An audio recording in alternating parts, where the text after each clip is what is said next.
Unaona hiyo mambo unaombaga usiku na mchana. Wengi hapa ukipatiwa leo tumekukosa. Finished. Rest in peace. Mungu ni mwangalifu sana na nguvu zake. Kabla akupatie, kuna mambo lazima ufikie.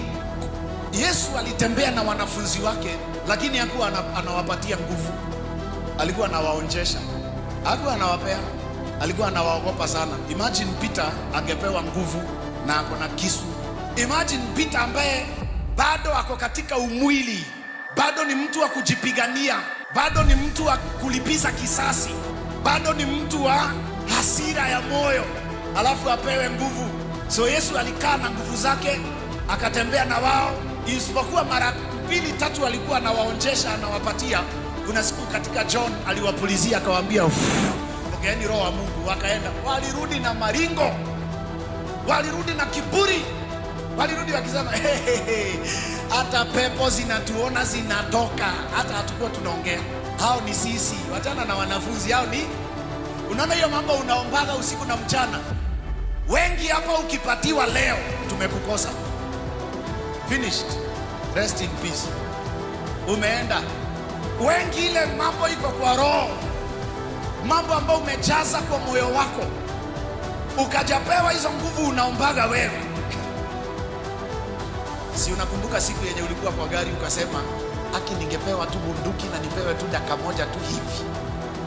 Simalizie vile ulisema. Simalizie vile ulisema.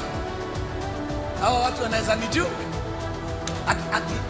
Yaani mtu ananipigia maji akipita hivi.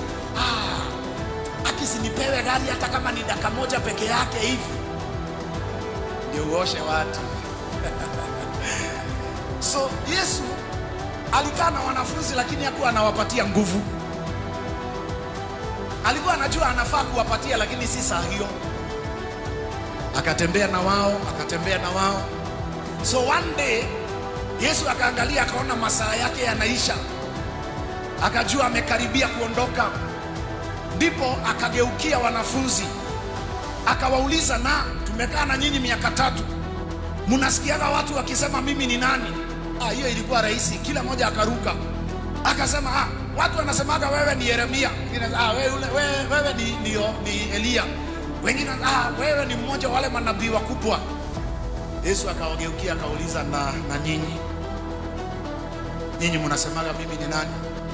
So Yesu akasema, sorry wote. Sasa unajua mkiulizwa hivyo kila mtu anarudi nyuma ya mwingi, unajifanya si wewe umeuli, mwingine anajifanya kuna wacha nichukue simu. Jua una cha kusema. Saa hiyo hiyo Peter akashukiwa na roho wa Mungu. Simoni Petro akajibu akasema, wewe ndiwe Kristo, mwana wa Mungu aliye hai. Yesu akajibu akamwambia, heri wewe, ama umebarikiwa wewe Simoni Bariona. Bariona ni Kiebrania kumaanisha mwana wa Yona. The father was called Jonah. Kwa kuwa mwili na damu havikukufunulia hili, bali Baba yangu aliye mbinguni. Endelea.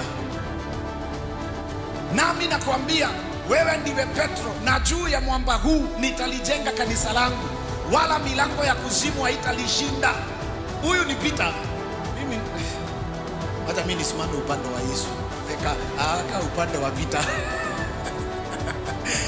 Okay, so Yesu akamwambia, nakwambia wewe ndiwe Petro.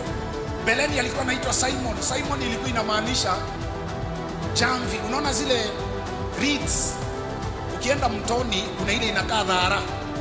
Unajua hiyo ndio Kiebrania, ndio Simon, kumaanisha kitu ambacho hakina stability, hakina uwezo wa kujisimamisha, hakina mgongo.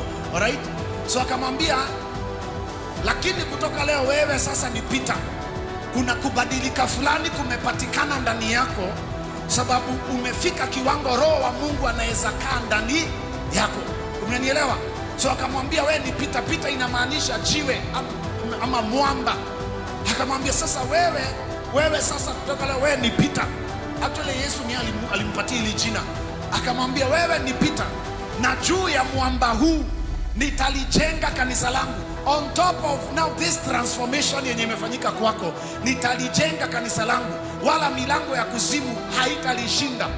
Nami nitakupa wewe funguo za ufalme.